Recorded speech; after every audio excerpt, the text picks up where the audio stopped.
Okay, hello everybody, and welcome to Astrology Hub's 2021 Prep Series. This series of interviews features our 2021 Inner Circle Astrologer Guides and is dedicated to helping you understand the cosmic energies of the upcoming year so you can prepare, plan, and get ready for what's to come. We also love to introduce our 2021 Astrologer Guides to our existing members and to those of you who are considering joining our monthly membership community this December when we open doors. So today we are so thrilled to be featuring Bronwyn Simons and focusing on how 2021 will be about going from grounded to airborne and how working with the moon cycle can help you do this effectively. Before we dive in, I wanted to invite you to our free annual kickoff event for the Inner Circle. It's happening December 10th and 11th, and we'll be doing 2 days of live panels featuring 13 astrologers and answering your key questions about 2021. Registration is now open for this event, and you can reserve your free spot by going to astrologyhub.com/2021. Again, that's astrologyhub.com/2021. Reserve your spot now. We're going to have some pre-event goodies to share with you. So the sooner you dive in and join us, the better. All right. So Bronwyn, it's so great to have you. We featured our first interview with you on March 4th of this year. So right before the craziness began. And it was actually pre-recorded. So I talked to you a month or two before that. So I'm really happy to have you back now so we can talk about the current energies, we can talk about what's to come, and we can offer your guidance to our community here. And so Bronwyn, if we can start, since you're new for a lot of our audience, with your story of how you came to astrology and then how you came to focus on working with the moon cycles and why you feel that's so important for people. Sure. Well, first of all, I'm just really delighted to be back. It's wonderful to be here. I'm very excited about leaping into 2021. And my story of my journey with astrology, I had a very unusual upbringing. My father was a poet and a professor. We grew up in an old drafty farmhouse on the Bay of Fundy in New Brunswick, Canada. And my father's devotion to kind of a literary and mythic approach to life infused my whole childhood. So I learned all the stories of the constellations and all of the Greek myths before I was 10 years old. And because we were out in the country under dark, wild skies and right on an ocean that has some of the biggest tides in the world, I learned that connection. I learned to foster that connection with the natural world and the natural cycles, and was so intimately exposed to those cycles of the moon, cycles of the ocean, the movement of the stars, and had all of that interwoven with these beautiful ancient stories. So it kind of set me up to do what I've done with my life. And I didn't have my first astrology reading until I was 18, but as for many of us, that first reading opened a door for me. It was so remarkable to me that somebody who I'd never met before, who knew nothing about me other than the time that I was born, could tell me such intimate and important things about not only my life in that moment, but who I was to become and what the cycles of my life would hold. So that began a lifelong fascination and learning. And I actually worked as an astrologer in my young 20s as a reader, a tarot reader, an astrologer, doing like the psychic fair circuit. And, imagine young goth Bronwyn in the 80s, embarking on that career. But then when my daughter was born at my first Saturn return, I did a career switch and am just coming back now as I approach my second Saturn return. And am coming back to that original love. Although I've been avidly practicing and studying, I didn't begin to practice again professionally until about 5 years ago. So it's been a long, circuitous route, but I've always stayed grounded in that primary connection with the ancient stories of our Western culture and the connection to the sky and the moon and the ocean that was fostered in my childhood. And this is coming back to the moon. This is where I love to begin teaching, in that place where I began with my journey, with the idea that astrology is really, although it is such a profoundly intellectual pursuit, it is primarily about our connection to nature. And it's about the great wilderness of the sky and our connection to those great natural cycles. And sometimes, with all of the compelling intellectual aspects and abstract thought aspects of astrology, we can get pulled into that mind aspect and forget that it's really about connection and belonging and cyclical time. And that's the piece that can be so profoundly healing and comforting as we move through the changes of life. And all of our great planetary teachers, all of those archetypes guide us through cycles of different lengths. The moon is the most accessible because she guides us through the same cycle that we experience with all the planets in different expanses of time. She guides us through that same cycle once every month. So she is truly our mother in the sense that she is the one who assimilates all of that cosmic energy and brings it, feeds it to us in a way that we can digest and assimilate through our human minds, bodies, and spirits. So that initial connection with that cycle of the moon teaches us on a deep body and spirit level about what cyclical time is and about what our connection to nature and the natural cycles means. And when we have that visceral understanding of that lunar cycle, we can then translate outwards into all of the planetary cycles and have not only an intellectual, but an embodied experience of the cyclical nature of astrology. So yeah, thank goodness for those amazing tides on the Bay of Fundy. Well, apparently my first sentence was tides coming up. So that innate connection to the tides, the moon, the sky. And I just feel this is so important in our world today, where we are so, in many ways, so divorced from the cycles of the natural world. To be brought back home to that cycling of nature is so comforting. It's just profoundly comforting. Yes, I know. There's this natural rhythm that we can sway with. And when we're aware of it, it makes things feel less like they're happening to us and that we're actually a part of the dance. And I just love your childhood story. It's like I can feel being there with you. And it's so clear how that has influenced the way that you practice and teach astrology today. And I have to tell everybody that the reason why we reached out to Bronwyn in the first place is because we put out a call to our Instagram following and we said, are there any astrologers that you would love for us to focus on the astrology, you would love for us to highlight on the Astrology Hub podcast? And you were overwhelmingly voted for. It was like Bronwyn Simons. So we reached out to you and I was so delighted when our first conversation, and then to find out that you've been an Inner Circle member for several years as well. From the beginning, if not the first year, the second year.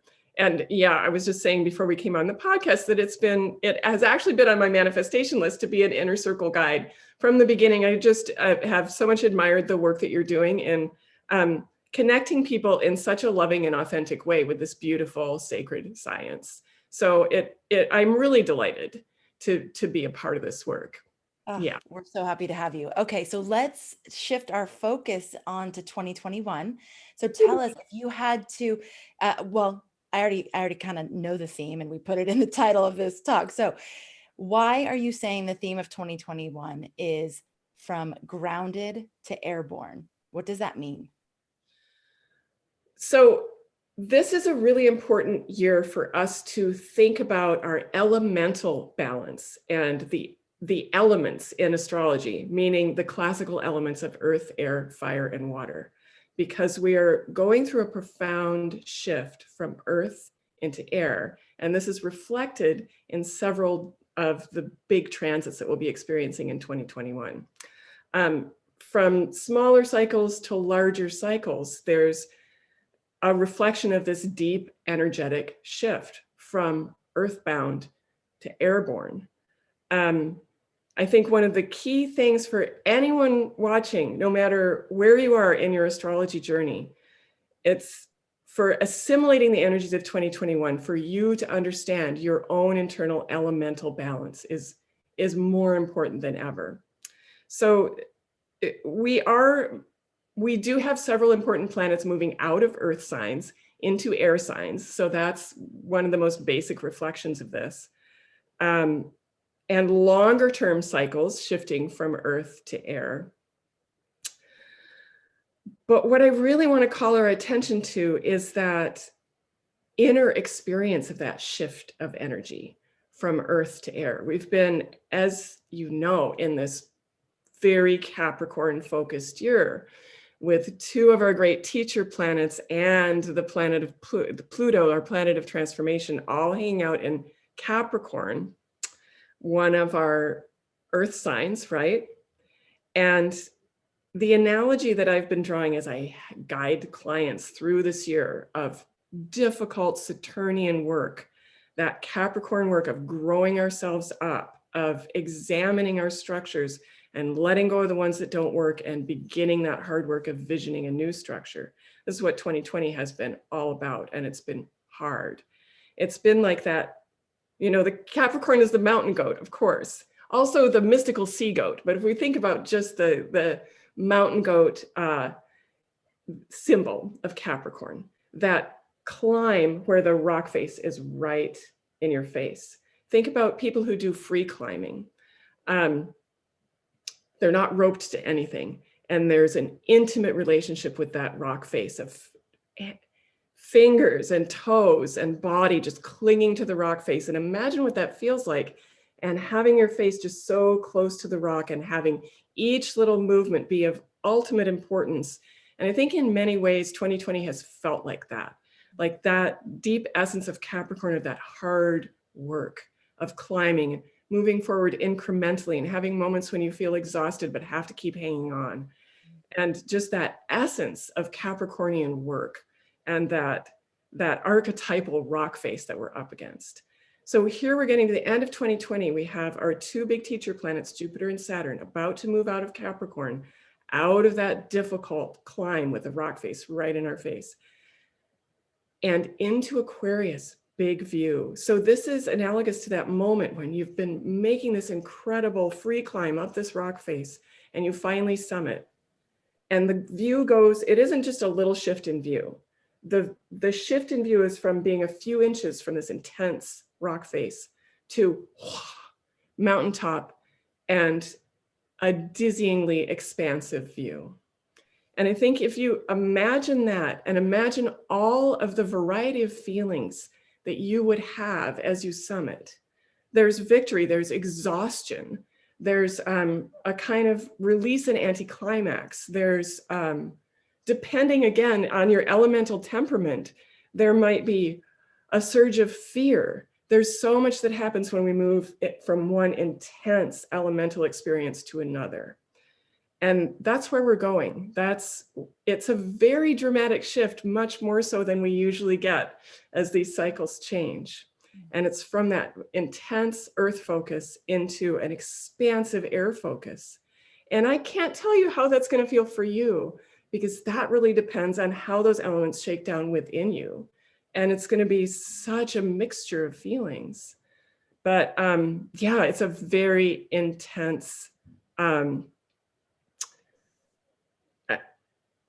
that shift from Capricorn to Aquarius. Of course, we experience it every month with the moon, every year with the sun as she does her journey. But this, because it's our big teacher planets, that shift is going to be so palpable and so big. And I think we'll be sort of oscillating between those two feelings over these next few months of, you know, the exhaustion and the continuing climb, and then the glimpses and the sort of sharp intake of breath the big expansive air feelings and everything that goes with that. And the whole year really is going to be about that sort of expansion and contraction, and the intake and outtake of breath that are quite intense, and the close-up view and the expansive view. It's almost like a birthing process, right, of contraction and expansion. So I think that's how it's going to feel, and how that manifests in your life and what you do with it and what kind of emotions that feeling inspires really depends on you and your chart, on the work that you've done in 2020. But yeah, that's the feeling. So Bronwyn, when you say, well, a couple questions. So Mhm. you say this is a pretty dramatic shift. This isn't like a subtle thing that we may or may not notice. This is a dramatic shift. Yeah. When do you think the most like that summit moment is going to happen, where we look up and look around us and go, oh my gosh, we're at the top of the mountain? When do you feel like that's going to be happening? So we're talking long cycles of time. So I don't feel like we're going to wake up in the morning of December 21st, which is when that conjunction of Saturn and Jupiter at 0 degrees Aquarius happens. And when, it might be tempting to say that's the moment when we summit and we look out. But because these are such long cycles, I don't imagine it's going to feel like that overnight. It's going to be something that, as I said, we kind of oscillate between the two feelings that we gradually grow into over the course of the year. But the shift itself in the sky does happen December 21st, as those two big teacher planets, Saturn and Jupiter, move out of Capricorn and into Aquarius together and make a conjunction at 0 Aquarius. This is called the Great Conjunction. It's a conjunction that happens once every 20 years and has always been noted in Western astrology, for sure, going back to the ancients, as a very important shift. And it's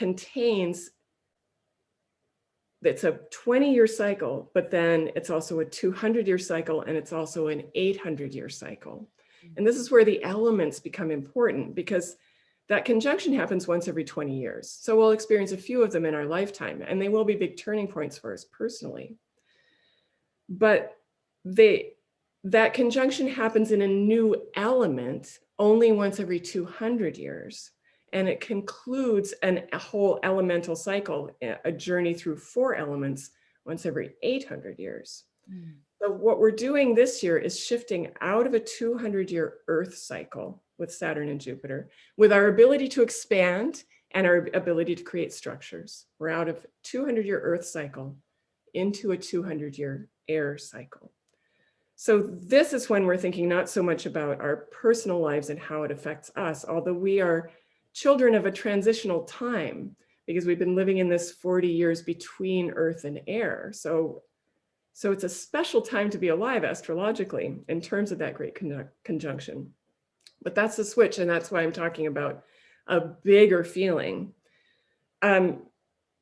It's hard to grasp that in our own personal lives. So if you want to reel that back in and think about how it's going to hit you personally, you can think about what you were doing in the year 2000, the last time this great conjunction happened, and what has happened to you and played out in the cycle since then, marked in 5-year increments.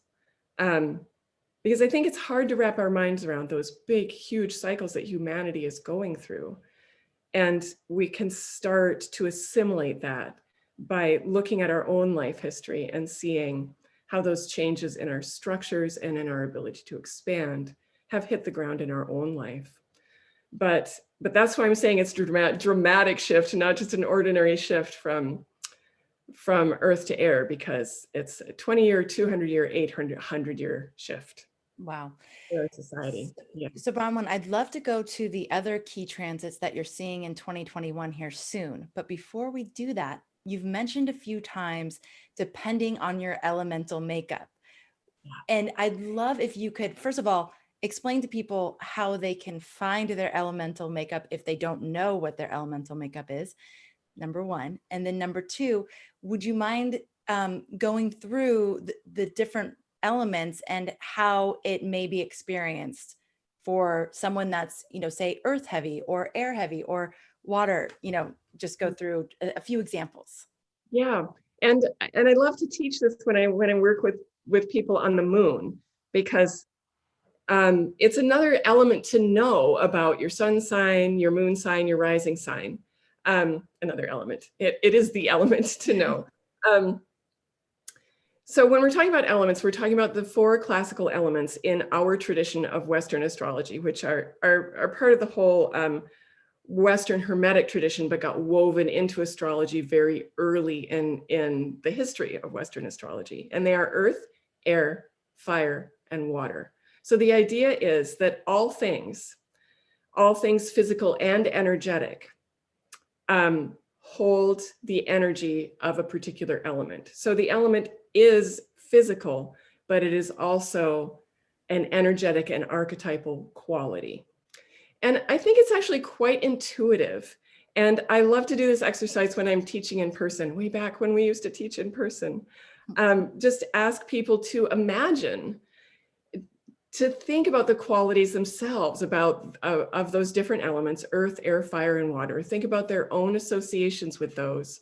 And then think about the one that you maybe most strongly identify with as far as your emotional expression, if we're talking about our natal moon. Do you consider yourself in your emotional expression to be earthy, airy, fiery, or watery? I think even without defining them, we all kind of have an innate sense, and that's the beauty of these symbols, right? The flow and connectedness and nurturing quality and nourishing quality of water, the groundedness and stability and materiality of earth, the inspiration and mystery and dynamism of fire, and the expansiveness and sociability and I want to say delight of air. So even without knowing those, or even without knowing how we define them as astrologers, we can kind of think, how does that feel to me? And it's kind of fun to do that, and then to go back and check in and see what is your own elemental balance. So we can look at the overall chart and look at each of your planetary placements, figure out the sign, and then figure out what element that sign is. Or an easier way is just to look at your big 3, right? Your sun, moon, and rising. And know, when you know the element of each of those signs, you can kind of see, am I equally balanced? Am I mostly fiery, airy, watery, or earthy? For instance, I have Gemini ascendant, Taurus sun, and Cancer moon. So I have air, earth, and water in those big 3. But my chart is predominantly earth and water. You could have an astrologer help you with this, but it is possible to do this if you know which element each sign belongs to look at all of your major planets and kind of break it down. Sometimes a chart will come with that elemental balance broken down. So it might say it already on your chart, but it's a good thing to know about yourself. And what I'm suggesting is you probably already have an intuitive sense. I'm an earthy person, or I'm very watery, I'm quite fiery. Most people know that about themselves without even knowing their chart. But it's especially a good thing to know in terms of your chart this year, because there's going to be such a big conversation between your earth planets and your air planets. And understanding that conversation and working that conversation, getting to know those planets and those placements, is going to help you to navigate this big energetic shift this year. So should I go through the signs so people know? I think so. Yeah, that might be helpful. And then also just how it might be experienced, this going from a real grounded to an airborne experience. How is that going to feel? Yeah. How can we work with that depending on our elemental balance? So earth signs, Taurus, Capricorn, Virgo. We're comfortable within that earth element. We get the reputation of being the practical ones of the zodiac, and in many ways we're the rock that other people lean on. We're the ones that take care of the money and the details. But we are also the ones who are so deeply connected to the sacred quality of earth and the sacredness that's infused in materiality. So it's been our time for the last 200 years, for better or worse. It's been the time of the earth signs. That transition for people that are earth heavy and earth dominant into air. The thing for those of us that have earth dominance to watch out for is allowing ourselves to change, to think about the ways that we can grow and take risks, and the ways that we can open ourselves up to expansiveness. And it'll be an opportunity to examine the ways that we have become a little bit stuck, and to inquire into ways that we can open into new ways of thinking, because that's going to be the challenge. For the air people, you're coming into your time for the next 200 years. That's Gemini, Libra, and Aquarius. So you may finally be feeling like, instead of feeling like you're always a little bit ahead of the curve and ahead of time, you might be feeling like things are finally shaping up so that society reflects a little bit more of who you are innately. And you will be at your best with your intellectual pursuits and your sociable expressions and your innovation and your communication. So I imagine for the air signs, it's going to feel less trepidatious than it will for us earth signs, and more like, oh, finally, I'm able to shake off some of this intense groundedness that I've been feeling. And the water and fire signs are sort of taking up the sidelines on this one. Water always has more of a natural affinity with earth, and air with fire, as they kind of feed each other. So you can think about that. But for all of us, we do have air placements and earth placements in our charts. And those are the ones that we want to look at, because for our earth placements, we're going to be encouraging that personal growth through expanding and through allowing ourselves to take more risks and looking at the ways that we're stuck and being willing to shift out of them. And for the air signs, we'll be looking at the ways that we're liberating ourselves even further, shining for who we really are, and how we can be the ones that are the groundbreakers and that are helping the rest of us to catch up. And remember that this just nobody's all one element, and that these conversations that I'm talking about are happening within you, between different aspects of yourself. Like for me, with my Taurus sun, who's a little bit slower to make a change than my Gemini ascendant that's running ahead saying, yay, we get to think new thoughts and innovate. So it's more about the internal conversation as well, is what I'm encouraging everyone to know.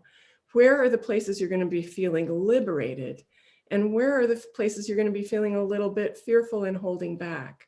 And how can you take care of both of those expressions in yourself, both of those places in yourself? So you really are moving into innovation and restructuring and opening without it being too frightening or dizzying, and without leaving behind important structural elements in your rush to embrace the new. So for water and fire, can you just tell us what those are for people that don't know?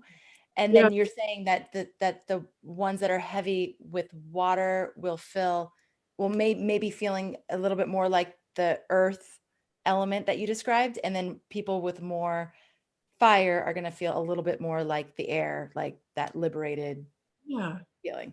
Yeah. So the fire signs, Sagittarius, Leo, and Aries, and the water signs, Cancer, Scorpio, and Pisces. So water, connecting, sinking, emotional, yin. Fire, inspiring, changing. Think of that plasma quality of fire. Fire is the thing that transforms all of the elements. So the fire signs are out ahead. They're the transformers, the visionaries of the zodiac. They are the ones with that great internal heat and drive. We all have heat and drive, but that's where it shows up with the fire signs. So I think to look at that elemental balancing within yourself and see the water signs as the places where you can come in and feel that emotional at homeness and expansiveness and spiritual connection and nurturing ability. And understand that the earth parts of yourself are going to be needing that because change is hard. And the fire, which is fed by the air, the fire parts of you are the parts that drive you forward, the parts that are visionary, the parts that are excited, the parts that want to be first and make change. And they're going to be walking hand in hand with that expanding into the new air of this next cycle. So it's important to contemplate that balance so that we don't, the two things that could happen this year is being pulled back and stuck in fear and afraid to change, or running out so far ahead of ourselves that ideas come too far ahead of structures. Because this is such a critical time of the beginning of rebuilding of structures. We can see this in our society, right? And it's not guaranteed that those structures will be rebuilt in a really wonderful, positive way. The potential is always there at the beginning of a cycle, right? But we want to embrace that visionary quality and move ahead with it. But we also want to take advantage of that methodical and practical quality of the earth parts to make sure that as we build the structures to meet our ideals, that they're solid, that they're strong. And these are new structures built in new ways. So we really do need both the visionary and the methodical and structural. And if we can embrace those two qualities in ourselves and have those inner conversations, it's going to make it so much more possible to do the work in the world that's going to be so necessary. If we don't address those inner conversations, it makes it harder because we get stuck either in our ideals or our idea of what was and how it should continue to be that way. What I love is you're talking about almost like threading through the lessons from this last cycle, this last Earth cycle, and especially with the culmination in 2020, but also with Saturn and Capricorn for the last 2.5, 3 years-ish, right? It's like taking those lessons and threading them through into this next phase instead of just abandoning everything we've learned and forgetting it, right? And that's what we do as we go from moon cycle to moon cycle. It's like you take the lessons of the archetype from before and you thread it into the next wave of experience. I believe this is how it is meant to be, how we are meant to learn. This elegant system of self-development and indeed social development that is reflected in those cycles, and how each sign and each element builds on the lessons of the last. And this movement from Capricorn to Aquarius is always about taking the traditions and structures that are good and moving them forward and leaving the ones that aren't. So as we move from structure to idealism, from Capricorn to Aquarius, we don't want to abandon. We want to edit, right? Everyone's editing their homes. It's kind of reflective of this experience on a mundane level, that we need to sort through all of our structures and decide what still works and what we want to carry forward, because Capricorn has such respect for traditions that work. Mm-hmm. And we don't want to throw everything away. We want to keep the structures that are strong and good and in service to self and to humanity, but infuse them with new humanitarianism, with new idealism, Aquarius, right? With new ideas. Yes, so every sign builds on the lessons of the last. Ideally, that's what we want to do. And that's why this idea of cyclical time is so important.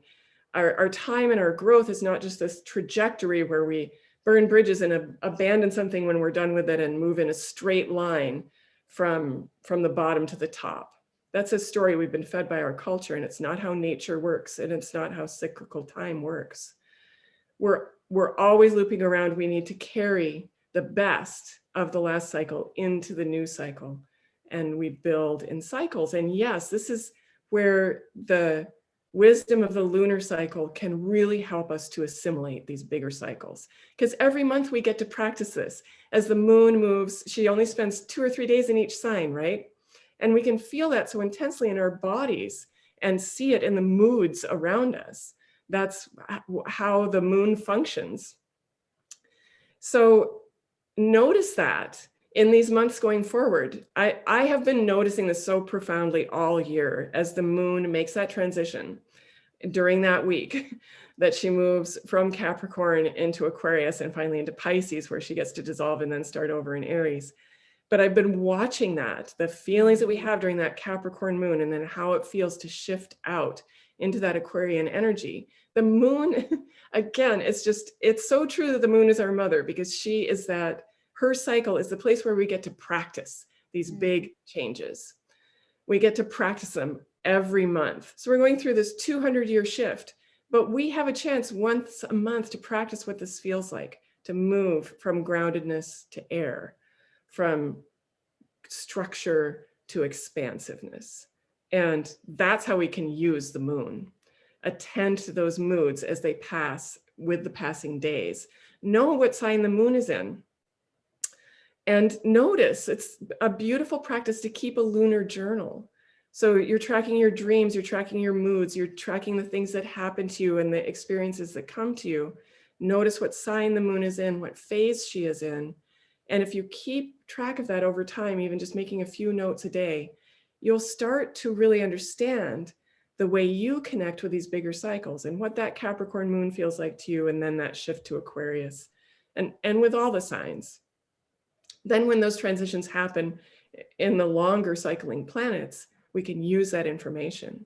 This is why the moon is such a beautiful training ground for us, and why I love to teach about her movement, because it really is the gateway to embodying all of the astrological cycles, understanding the importance of the phase cycles in astrology, and understanding the importance of that beautiful developmental movement from one zodiac sign to the next. I love that, Bronwyn. It's so tangible what you're talking about. And for those of you who want to start tracking and you're like, but how do I know what phase the moon is in? I actually have a great app that it's called Iluna, ILUNA. I think it was free. If it wasn't free, it was like really inexpensive, like $2 or something. But that's a good one. I know there's several moon apps out there that are free and easy to work with. So if you want to start tracking this with yourself, it's very easy to do with technology, with apps that we have. And then you can start journaling, like Bronwyn said. But Bronwyn, we're also going to have an opportunity to be very aware of that shift from Capricorn to Aquarius this January to February as well, right? So there's the sun cycle that we'll get to experience as well. So Right. this is to practice that once a year, right? exactly. So this is so tangible. I love how you're teaching and speaking about the cycles and the experience that we have as we move through them. Let's talk about a couple other of the key transits that you have your eye on for 2021 that will kind of color or frame the entire year. So if we're talking about this inner conversation between earth and air and the adjustments that we need to make within that, we are going to have a chance throughout the year to practice those inner conversations as Saturn makes a square to Uranus. So Saturn in Aquarius, air, to Uranus in Taurus, earth. So this is a 44-year cycle. In other words, Uranus comes together, or we should say Saturn comes together with Uranus in conjunction once every 44 years. And there are 4 parts to that cycle. So we look at opening square, and again, the lunar wisdom informs us. All planetary relationships have phases. And when we track those phases, we can track our development through these cycles. So we are not in a conjunction year of Saturn Uranus. We're in a closing square year. So that's once every 10, 11 years, we'll have one of those peak points in the cycle: conjunction, opening square, opposition, closing square, conjunction. That's how it goes, just like the moon. So we're closing out this 44-year cycle in another 11 years. But This year, we're at the closing square. So those of you that are a little farther along in your astrology studies will know that a square is a dynamic aspect, that it asks us to change, it asks us to make adjustments. We talk about a closing square when that is the last square those two planets are going to make before they come back into conjunction. And it's a really important choice point. It's like that last quarter moon. It's a crisis point, not necessarily in the sense of crisis being something terrible that happens, but it's the moment when the issues come up that are asking for adjustment. So this happens once a month on the last quarter moon, which we're coming up to it in another day or so. And we get to practice that adjustment point. And then when it happens in the bigger planetary cycles, we're asking for adjustments of bigger cycles. So that's what it is a critical adjustment point between Saturn, our structures, and Uranus, the awakener, right? The one who brings enlightenment. Saturn, who likes things to be structured and orderly and take place in their tick-tock time, and Uranus, who likes to surprise you with sudden illumination. So there's that conversation between Saturn, structures, and air. There's so many paradoxes within this Saturn-Uranus square that's happening, and it'll play out 3 times over the course of the year. So we really get to practice 3 different times this year. It really flavors the whole year. And that's another reason I'm talking about getting good at this internal conversation between your air element and your earth element, because we're really going to see that as we come up to those moments. And I have to check my notes. It's February, July, I believe. And September, maybe? Yeah. Oops. Uh-oh. February, June, and December. Oh. February, June, and December. February, So that's Uranus. I talk about Uranus and everything starts. Did you see that? The yes. Boom.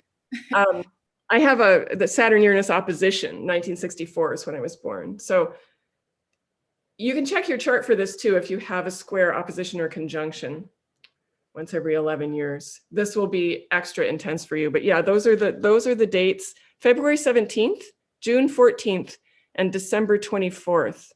So one of those is a retrograde, right? We have a direct, a retrograde, and then a direct. The bookends of the story, beginning, middle, and end. The opening one reveals the story. The middle one is a review or amplification. And then the last one, hopefully, if you've done all your inner work, is the closing out of that story. But this is a transit that I'm most curious about for 2021, because I feel like this is going to play out so differently for each of us. And again, it's about knowing those earth and air elements within oneself, because there's that disruptive quality of Uranus in Taurus. And then this expansive yet contracting quality of Saturn in Aquarius. And there's so many inner paradoxes even within those planetary placements within those signs. Like Uranus in Taurus is a paradox in itself. Right. So what is this going to feel like? It's going to be an inner disruption to the way that we think about things. It's going to be the possibility for innovative new structures to come in ways that really surprise us. It's going to be the illumination of that larger 44-year cycle and the choices that we have to make to close it out in a really effective way. So yeah, mark those dates, because there's always an intensity too with Uranus stimulations, right? And again, depending on your chart, it will depend on how you receive that. Flashes of illumination sound wonderful, and the felt experience of them is often a little bit discombobulating. So know your own Uranus, know how you react to those Uranian transits. But I think this is one of the most exciting and unknown qualities of 2021, is this coming in and kind of amplifying that journey of Saturn just coming from the Great Conjunction and helping us to move into new structures in a really big way. And the first thing he's doing is encountering this great outer planet teacher who's coming in with jolts of illumination. So it might feel a little bit like a cha-cha, like, oh, okay, we're on track. We know what structures we're gonna be expanding into, and then whoop, nope, there's new information, or there's a new innovation, or there's a surprise from left field, and we have to adjust to that. Mm. So yeah, I'm excited about that. Very excited about that. So if you had one word of, or one piece of advice for how we can prepare for this type of energy, body, mind, and or spirit, what would you say that we can? Resilience. Resilience. Okay. I was just thinking, what came to mind was that the symbol of bamboo, how it's one of the great symbols of resilience, because I don't know if you've ever grown bamboo, but you try to uproot it, forget about it. But yet it's so beautiful and flexible and moves with the wind. So we need that rootedness and flexibility. I actually love that symbol for this whole year, because we're going to need to combine the strengths of air, right? The ability to move and flow, with the retaining our rootedness in the ways that are necessary. Mm. So I love that. Yeah. The thing I love the most about bamboo is the sound that it makes in the wind. I know. It's so beautiful, and in the way that it dances with the wind, and it's really it's striking. But I love that what you just said about the rootedness, and that it's really difficult to uproot. So, all right, so we could be thinking about bamboo Yeah. and the qualities of bamboo, contemplate bamboo, grow some. Yes. Yes. All right. Good. Okay, so let's talk a little bit about your math. Oh, There's I will try not to wax too poetic on this, but there's one more little piece that I think will be really helpful. good. And another shift into an air element, and this is something we don't often think about, but it's Mercury. He is shifting out of an elemental year of water, where he's been for about a year and a half, into an elemental year of air. So what that means is, when he retrogrades for this next year and a half or so, he'll be retrograding in air signs. He hasn't done that since 2015. That's part of his cycle, is he moves through several retrogrades in a row in the same element. So the reason that I like this, for one thing, Mercury, like the moon, is one of our fast-moving planets that can help us to learn and assimilate, and help us to grow by being more tangible. But I think this journey that Mercury is going to take us on with air, he's going to be in his role of psychopomp, or the leader through the other worlds. He's going to help our minds to adjust to this new reality. So paying special attention to those Mercury retrogrades this year as they move through air signs, and the way that gives us a chance to stop and revise our thinking, and be guided by that beautiful messenger of the gods, to begin to shift our neural patterning, shift the way we think, shift the way we communicate. There's such an elegance to the fact that Mercury is just sweeping in the way that he does with his winged heels, and helping us to change our minds and to welcome this new elemental season of air. So I did want to add that piece, because I really like the support that's coming in 2021 from the beginning of a new Mercury elemental year in air. Nice. Yeah. Great. Okay. So let's talk a little bit about the mastery class that you're going to be teaching as part of the inner circle. Yes. Oh, I'm so excited. So lunar keys to consciousness. And it's an approach to working with, just like we've been talking about, working with the moon phases and signs in a really intimate way, for self-reflection, and for helping us to grow into cyclical time and lunar consciousness. So that piece is so important, because of the way we're kind of brainwashed by our culture to think only in linear time, and the fact that we've lost the beauty and comfort of approaching time as cyclical and returning, and that natural ease and comfort that comes with knowing that cycles and returning to the same place is a good thing. It's how we grow. Um, so I'll be helping people to grow into their own sense of cyclical time and lunar consciousness through an intimacy with the lunar cycles. We'll be doing moon journaling. We'll be learning the questions that I ask at each of the 8 major moon phases that help you to grow personally through each month and also through the bigger 2.5-year moon cycles. So we'll be going really deep into the personal lunar journey and learning the specific questions to ask yourself to get the most out of the changes that come with each phase and to deeply understand what those phasal moments mean. And again, all of this information, once we assimilate it and learn it through the moon, we can then expand out and apply to all of our astrological knowledge. So this is beautiful because these lunar keys, once we learn them and assimilate them and know what questions to ask at the phases, we can then apply those same principles to the planetary phases and understand the biggest cycles of our lives as well as the smaller cycles.